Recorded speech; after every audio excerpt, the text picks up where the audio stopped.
ये फिल्म का नाम माइक टेस्टिंग 123 नहीं है, माइक टेस्टिंग 143 है। सो एक ड्रामा बेस्ड एक प्लानिंग फिल्म है, एंटरटेनिंग है, बेसिकली एंटरटेनिंग है फिल्म। और हमारे वीरू जो डायरेक्टर है वो बहुत अच्छे काम कर रहे हैं, तो we are enjoying our film and all artist and technicians, we are enjoying the work so that people will enjoying the film. So pray for God, this film will be big success, and thanks for your cooperation media and producer our. Thanks.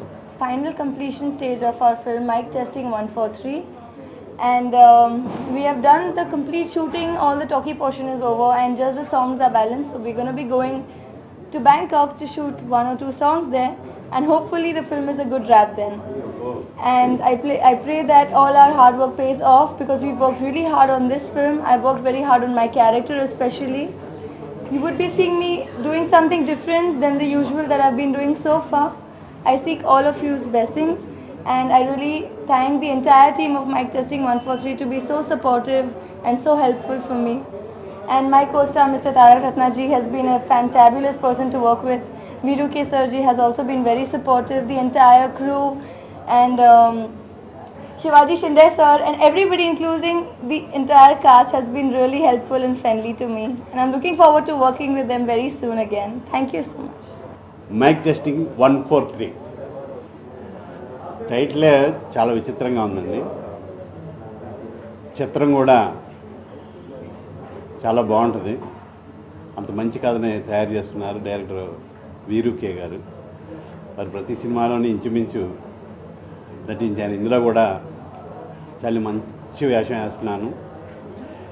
Shri చిత్ర బ్యానర్పై production number 6 mic testing 143 అనే cinema ఈరోజు shooting last day. టాకీకి ఇంకా songs ఒక 3 songs balance ఉన్నాయి. దీంట్లో మీ అందరికీ తెలిసింది తారక రత్న గారు hero, Madalasa Sharma main lead అంటే మెయిన్ హీరోయిన్గా, తర్వాత అర్చన, తషు కౌశిక్, ఇలాగ వీళ్ళే కాకుండా కృష్ణుడు గారు, నరేష్ గారు, సుమన్ గారు, షాయజీ షిండే గారు, ఒక 32 మంది. అంటే ఒక విందు భోజనం లాంటి ఒక ఎంటర్టైన్మెంట్ ఫిల్మ్. ఈ రోజుల్లో మనం చూస్తే ఇయర్లో అన్ని ఎంటర్టైన్మెంట్ ఫిల్మ్స్కి పెద్దపీట వేశారు ప్రేక్షకులు. దానికి కారణం ఎలక్ట్రానిక్ మీడియా కావచ్చు, ప్రెస్ కావచ్చు. ఎవరైనా మీరు ఆ సినిమాకి ఇచ్చిన హైప్ ద్వారానే ఆ సినిమాలు అంతంత పెద్ద విజయం సాధించి, అలాగే ఈ సినిమాను కూడా మీరు ప్రోత్సహిస్తారని ఆశిస్తూ, ప్రేక్షకుల దగ్గరికి తీసుకెళ్తారని ఇస్తూ, డిసెంబర్ 2వ తారీఖు ఆడియో రిలీజ్ ఉంటుందండి. ఈలోపు ఈ నెలాఖరులో బ్యాంకాక్కి మదాలస శర్మ హీరో తారక రత్న గారితో 2 సాంగ్లు, ఒక బిట్ సాంగ్ ఒకటి తీయాల్సిందండి. So we are looking forward to your blessings. Thank you very much.